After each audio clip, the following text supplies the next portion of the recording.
One thing about Southpaw TV, I'm very honest. I'm not gonna lie to the boxing fans just because it's the popular thing to do. You can't look at this video and tell me this man is gonna come back to the sport of boxing with all that gray hair in his head and be the champion. You can't judge me if you don't know me. You're not gonna tell me that a 50-year-old man got a fire back in his soul. You're not gonna tell me that Manny Pacquiao is gonna set the world of boxing on fire. You're not gonna tell me that Manny Pacquiao at 50 years old is gonna become undisputed at welterweight. Yeah, alright. This is what it looks like when you are broke in the sport of boxing at 50 years old. This is what it looks like when you give all your money away to the Philippines and you gotta come back at 50 years old to get embarrassed.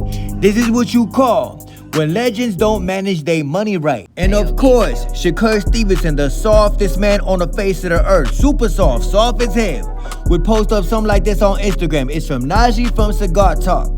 The tweet says, if Muhammad Ali was around today, if he was boxing today, y'all boxing fans would say he boring and a runner. This is why. At the same time, go back and watch Muhammad Ali. Matter of fact, go watch Muhammad Ali versus Joe Frazier. Muhammad Ali did not run once. Muhammad Ali stood there and banged with Joe Frazier. Muhammad Ali actually fought Joe Frazier. Muhammad Ali did not run around that ring like Shakur Stevenson. But of course, Shakur Stevenson only posts this to try to make himself look good. The man did not run in his fights. I've never been overmatched like that. And it's time for the Ring Magazine pound for pound list. This is ridiculous and I don't care what y'all say. Like I say, pound for pound lists are all opinionated. Nobody care about your pound for pound list, but Ring Magazine post up Alexander Usyk, Inoue, Crawford, Bivol, Beterbiev, Nakatani, Ben Rodriguez, Canelo, Kenshiro, Taraji, whoever that is, and David Benavidez. How do y'all feel about this list? I don't glorify that. I can't even lie to y'all. I'm just happy Devin Haney or Shakur Stevenson is not on that list. But I do think that Gervonta Davis should definitely be on the list. Gervonta Davis should be on the list, not Mr. Kenshiro Taraji, whoever that is. Who the hell is Kenshiro Taraji? It doesn't matter. I stay. And Rolly Romero, aka Mr. I stay with shadowboxing today. Is this the prettiest shadowboxing? Absolutely not. Does the man have technique? Absolutely not. What the hell is Rolly doing right here? I really couldn't tell you, but as the old saying goes, just because somebody's style is not pretty, don't mean it is not effective. Rolly may not be the prettiest shadow boxer, but the man did beat Ryan Garcia. I stay. And on today's episode of Bill Haney puts out a tweet that he instantly regrets because he gets cooked with nothing but facts. Bill Haney had the audacity to tweet out, they test your tone because they can't match your tactics. They test your patience because they can't replace Devin Haney. What the hell dude talking about? And they test the story because it proves they're not needed. One of one. What the fuck is you talking about? Does anybody know what this means? What the hell is Bill Haney talking about? Somebody gotta translate because I do not speak weirdo. First of all, Bill Haney, I agree with you, bro. Devin is definitely one of one. There is only one Devin Haney in the sport of boxing, and there will always be only one Devin Haney in the sport of boxing. My stepmom is white, so if you're talking about tactics, what type of tactic is having your daddy speak for you your entire career? That is the only tactic that I see with Devin Haney. Matter of fact, Devin Haney's whole career ain't nothing but a tactic. Then you say you can't replace Devin Haney. You right about that. I agree with you on that. You can't replace Devin Haney. Devin is definitely one of a kind, aka the police caller, aka the simp, aka the certified clown who got a glass jaw and definitely can't punch, aka the man who wishes he was Gervonta Tank Davis. You definitely not replacing Devin. And last but not least, they do not test the story speaks for itself. They're not gonna test Devin Haney's story because you writing it. Let me repeat that. Bill Haney has constructed Devin Haney's career to be what it is. Bill Haney has single-handedly ruined Devin Haney's career. Was Bill Haney ever needed in the sport of boxing? Maybe in the beginning. But as time went on, Bill Haney just proved that he single-handedly destroyed Devin Haney's career.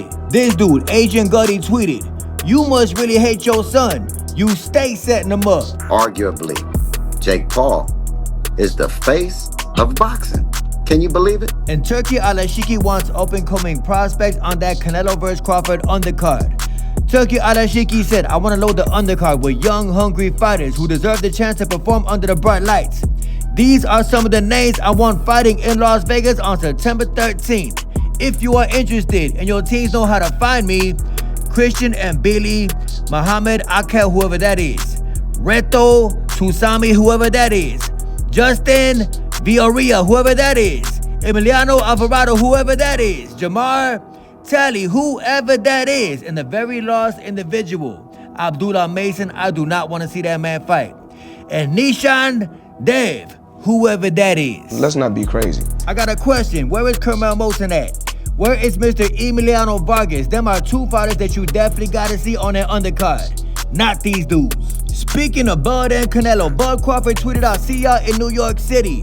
The press conference, Sunday, June 22nd at 1:30 for Canelo Alvarez and Bud Crawford. My only question is, what type of press conference will this be?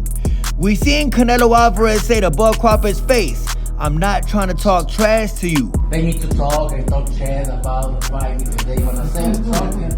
The people know we are great fighters. We want to put a great fucking fight. Yeah. The point of a press conference is to help sell the fight. A point of a press conference is to help build the fight.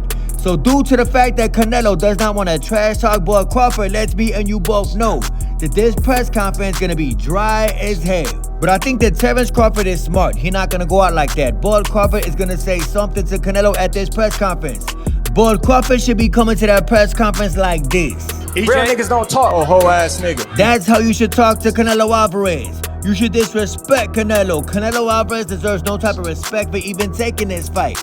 How dare you respect Canelo these days when the man is fighting a man 2 weight classes smaller than him? This fight is a lose-lose for Canelo, a win-win for Bud.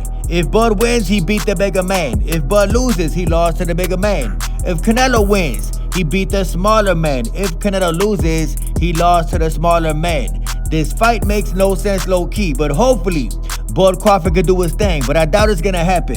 Canelo way too big for dude, no diddy. I was born ready. And last but not least, Teofimo Lopez, weird as ever, post of this picture on Instagram. It says, "Bet like a bee, you'll never get rich." What is this man talking about? I just noticed that the man in this picture is Teofimo Lopez Sr. Why would you wait till your daddy's sleeping to throw cash on the man? This man's strange as hell. Weird as hell. Southpaw TV, what up, man? I heard you was cooking me. Southpaw TV, what up, man? I heard you was cooking me.